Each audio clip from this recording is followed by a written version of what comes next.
Del का system है all in one. ये कभी कभी ऑन हो जाता है फिर भी ये बीप करता रहता है, और कभी कभी इसको ऑन करो तो डिस्प्ले नहीं आता है लेकिन ये बीप करता रहता है। ऐसी समस्या अगर आपके भी सिस्टम में आ रही तो इसको कैसे ठीक करना है आपको इस वीडियो में हम बताएंगे। तो सबसे पहले आप इसका पावर निकाल दें। बैक साइड पे जो भी कनेक्शन लगा हो सारे कनेक्शन को आप डिसेबल कर दें, निकाल दें, बाहर कर दें। मैंने फॉर्म इस पे डाल दिया है काउंटर पे। ऐसे उल्टे साइड पे करना है ये, और यहाँ से आपको ये हिस्सा दिख रहा होगा, ये हिस्सा किसी चिमटी से या किसी स्क्रू ड्राइवर से या किसी भी चीज़ से ऐसे इसको ओपन कर लेना है। ओपन करने के बाद आपको यहाँ पे 4 स्क्रू दिखेगा, एक ये है, एक ये है और एक ये है, एक ये है। टोटल 4 स्क्रू आपको दिख रहे होंगे दोनों साइड पे। इसको ओपन करना है तो यहाँ पे मैं स्क्रू को ओपन कर ले रहा। अब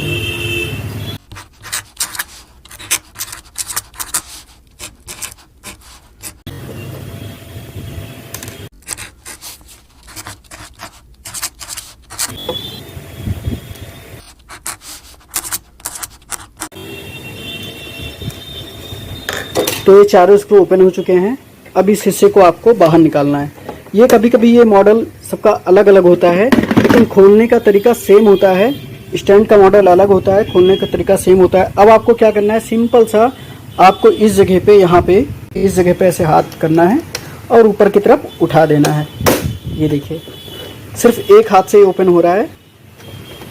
ऐसे ऊपर की तरफ उठा देना है और ये आसानी से खुल जाएगा। अब आपको ये हिस्सा खोलना है। इस हिस्से को खोलने के लिए 5 स्क्रू को आपको खोलना है।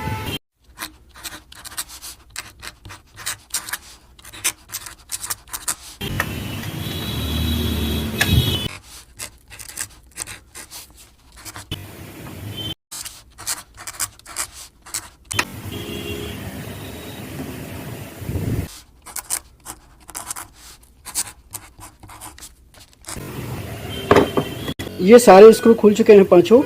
अब इसको आपको ऊपर की तरफ उठाना है। ये भी सिंपल सा ऊपर उड़ जाएगा।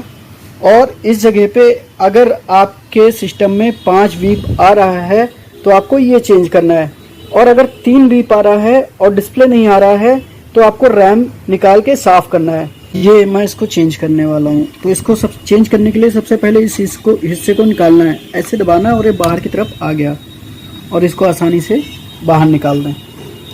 और ये न्यू बैटरी है, ये लिथियम बैटरी होती है, बायोस बैटरी।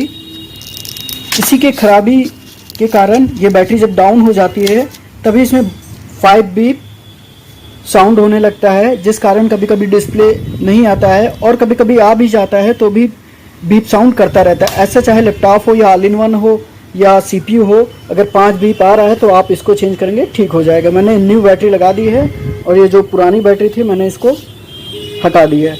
अब इस हिस्से को अगर आपने खोला है तो इसको साफ भी कर दें। फैन वगैरह या जो जहां भी आपको गंदा दिख रहा हो उस हिस्से को जरूर साफ कर दें।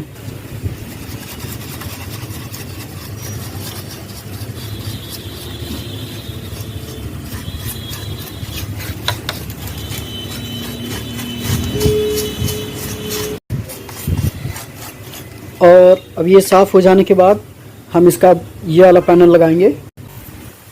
ये है, तो इसको मैंने साफ कर दिया है। ये हिस्सा बराबर देख कर आपको बैठाना है। ये देखिए बैठ चुका है, 5 पेचों को लगा दिया है। ये जो समस्या थी 5 बीप वाली वो सही हो चुकी है, इसलिए मैं पूरे पैनल को बांधने के बाद चेक करूंगा। आप चाहें तो पहले भी चेक कर सकते हैं। ये पैनल को ठीक हम उसी तरह से बराबर बैठाकर ऐसे, ये देखिए ये हिस्सा बराबर बैठना चाहिए, और हल्के हाथ से आपको चारों तरफ प्रेस कर देना, दबा देना है, और ऐसी आवाजें आएंगी।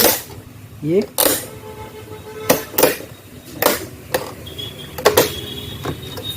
तो ये पैनल बैठ चुका है। और पैनल बैठने के बाद मैं इस स्टैंड को भी, स्टैंड लगाने से पहले ये जो हिस्सा है इस हिस्से को, और स्टैंड पर मैं दिखा दे रहा, ये हिस्से को मैच करना है। इसी तरह इस हिस्से को इसमें लगाना है। ये देखिए इस तरह से,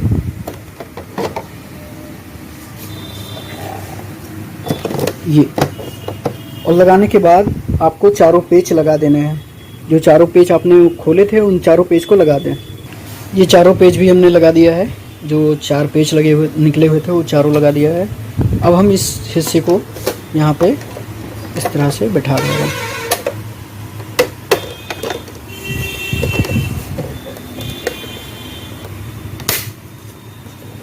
ये लग जाने के बाद हम सिस्टम को सीधा कर ले रहे हैं। और सिस्टम सीधा करने के बाद आपको क्या करना है, सामने की तरफ करके एक बार हल्के हल्के हाथ से चारों तरफ ऐसे कर देना। देखिए जो लॉक बराबर बैठा ना हो वो बैठ जाए। तो ये लॉक बराबर बैठ गया है। अब मैं इसमें कीबोर्ड और चार्जर को कनेक्ट करूँगा। कीबोर्ड कनेक्ट कर दिया है और ये चार्जर कनेक्ट कर दिया है। अब हम इसको ऑन करने वाले हैं। लेकिन जब ये सिस्टम पहले सही था तो इसमें डिस्प्ले फ्लिकरिंग कर रहा था, फ्लिकरिंग। इसका स्क्रीन हिल रहा था, ऑटोमेटिक हिल रहा था, ऑटोमेटिक काम कर रहा था। वो कुछ देर चलने के बाद ये ठीक हो जाता था। तो हमें उससे मतलब नहीं है, हमें देखना है कि 5 बीप ये बीप कर रहा है या नहीं। तो इस सिस्टम को हम ऑन कर रहे हैं। पावर बटन को ऑन कर दिया है और देखते हैं इसमें 5 बीप की समस्या है या नहीं। सिस्टम ऑन हो गया है, डिस्प्ले भी आ गया है। सिस्टम ऑन हो रहा है पूरी तरह से। तो ये सिस्टम ऑन हो चुका है। अभी कुछ देर बाद ये फ्लिकरिंग करेगा। कभी कभी ऑन होते हुए फ्लिकरिंग करता है या कुछ देर बाद फ्लिकरिंग करने लगता है और ऑटोमेटिक ठीक हो जाता है। ये देखिए, इससे कोई मतलब नहीं है, ये समस्या स्क्रीन की है। यहाँ पे आप देख सकते हैं स्क्रीन यहाँ पे ऑटोमेटिक चेंज हो रहा है, कभी ऊपर बॉर्डर बढ़ रहा है, कभी कुछ। लेकिन इसमें जो बीप की समस्या थी और कभी कभी डिस्प्ले भी नहीं आता था, वो सारी समस्या ठीक हो चुकी है डिस्प्ले की और बीप की। अगर ये जानकारी आपको अच्छी लगी हो तो इस वीडियो को लाइक करें, मेरे YouTube चैनल सेल सपोर्ट को सब्सक्राइब करें। धन्यवाद।